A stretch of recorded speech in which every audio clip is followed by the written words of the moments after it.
Good afternoon everyone, কেমন আছেন আপনারা সবাই? আমার নতুন একটি রেসিপিতে আপনাদের অনেক অনেক স্বাগত জানাই। আজকে নিয়ে চলে এসেছি মটনগুলো খুব ভালোভাবে ধুয়ে নিয়েছি। আর আজকে বাঙালি পদ্ধতিতে নয়, আমাদের এখানে মারাঠি প্রচুর আছে, মারাঠি পদ্ধতিতে আপনাদের শেখাবো মটন কিভাবে বানাতে হয়। যার জন্য এখানে জল গরম করতে দিয়ে দিয়েছি। আর এই গরম জলের মধ্যে 400 গ্রাম মটন আছে, মটনগুলো দিয়ে দিলাম। জলের মধ্যে দিয়ে দেব অল্প পরিমাণে হলুদ গুঁড়ো। জলটা কিন্তু হালকা গরম হয়ে গিয়েছে। আর দিয়ে দেব খুবই অল্প পরিমাণে জিরে গুঁড়ো আর পরিমাণ মতো লবণ, 1/2 স্পুনের মতো লবণ দিয়ে দিলাম। আর সব একসাথে মিক্স করে নিচ্ছি। এবার এটা ঢাকা দিয়ে দেব উপর থেকে। তো এটা ঢাকা দিয়ে দিয়েছি। আর এই পাত্রটায় জল নিয়ে নিয়েছি, জলটাও গরম করতে দিয়ে দেব। আর এটা এখন 10 মিনিটের মতো সেদ্ধ করে নেব মাঝারি আঁচে। এইদিকে নিয়ে নিয়েছি একটা গোটা পেঁয়াজ আর রসুন, আদা আর নারকেল। এগুলো আমি এখানে শুকনো খোলায় ভেজে নেব। এখানে ফ্রাই প্যান বসিয়ে দিয়েছি, এখানে পেঁয়াজ কুচিয়ে নিয়েছি, আদা রসুন আর নারকেল ভেজে নেব। শুকনো কোনো তেল না দিয়ে এইভাবে মাঝারি ফ্লেমে ভাজা করে নিচ্ছি। যতক্ষণ না এগুলো একটা লাল লাল ভাব আসে ততক্ষণ ভাজা করতে থাকবো। আর এইদিকে মটনটা হচ্ছে, তো মটনটা কেমন ফুটেছে বা কত দূর কি সেটা দেখে নেব। তো দেখে নিই, এটা গরম, খুব সাবধানে তুলতে হবে।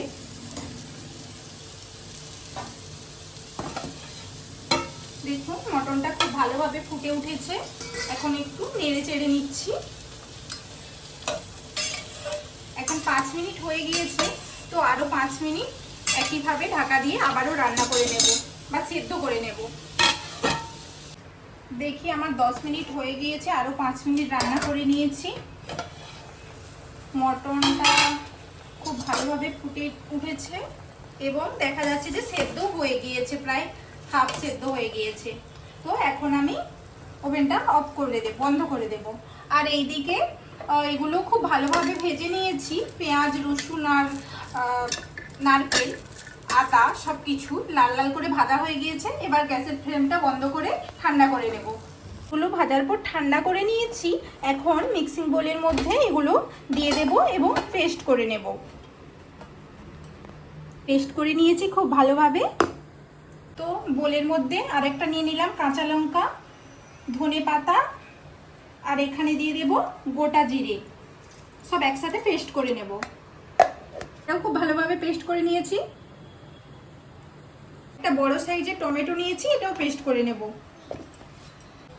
তো তেল গরম করতে দিয়ে দিয়েছি আর এইদিকে টমেটোটাও পেস্ট করে নিয়েছি।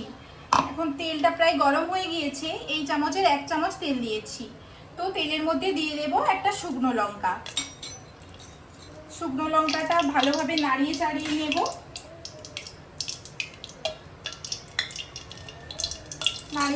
নাড়াচাড়া হয়ে গিয়েছে। এখন দিয়ে দেব, মারাঠি রান্না যেহেতু সেই জন্য দিয়ে দিচ্ছি কারি পাতা।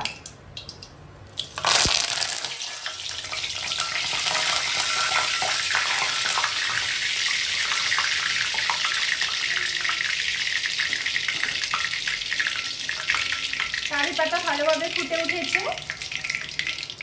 এখন দিয়ে দেব নারকেল, পেঁয়াজ রসুন আদা পেস্ট।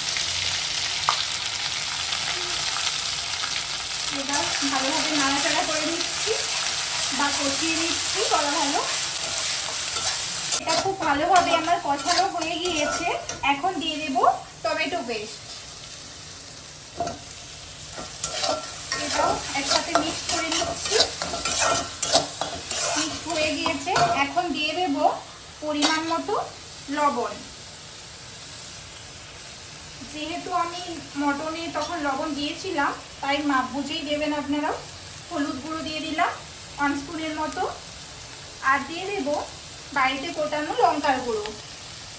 এখন আমি একটা মশলা মটনের জন্য রেডি করেছিলাম।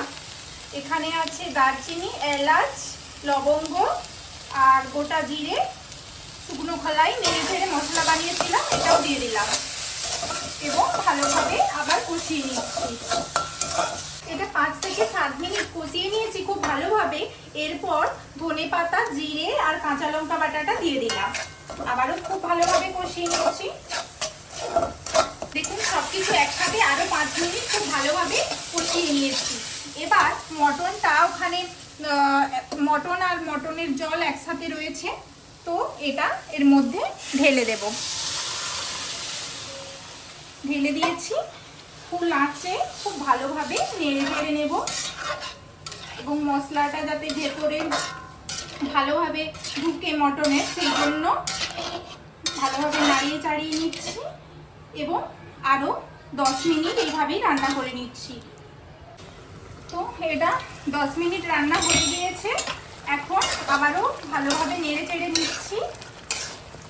প্রায় 10% এখনো বাকি আছে সেদ্ধ হতে। তো এখানে জল গরম করে নিয়েছিলাম, তো এটা ঠান্ডা হয়ে গিয়েছিল। এটা আবারও একটু গরম করে মটনের মধ্যে ঢেলে দিলাম পুরো জলটা। আবার ভালোভাবে নাড়িয়ে চাড়িয়ে ঢাকা দিয়ে আরও 5 মিনিট রান্না করে নেব। 5 মিনিট হয়ে গিয়েছে, মটনের ঢাকনা খুলে নিচ্ছি এবং দেখে নেব। মটন কিন্তু খুব ভালোভাবে দেখুন সেদ্ধ হয়ে গিয়েছে। এখন গ্যাসটা অফ করে দিচ্ছি। মারাঠি স্টাইলের গরম গরম মটন আমার কিন্তু রেডি হয়ে গিয়েছে। আমি এখন গরম গরম ভাতের সাথে পরিবেশন করে নেব। আপনারা কিন্তু চাইলে এইভাবে এই স্টাইলে বানাতে পারেন, একবার খেয়েও দেখতে পারেন, মনে হয় খারাপ লাগবে না। আমার তো খুবই ভালো লেগেছে। এখন গরম ভাত নিয়ে নিয়েছি, গরম গরম ভাতের সাথে নিয়ে নেব।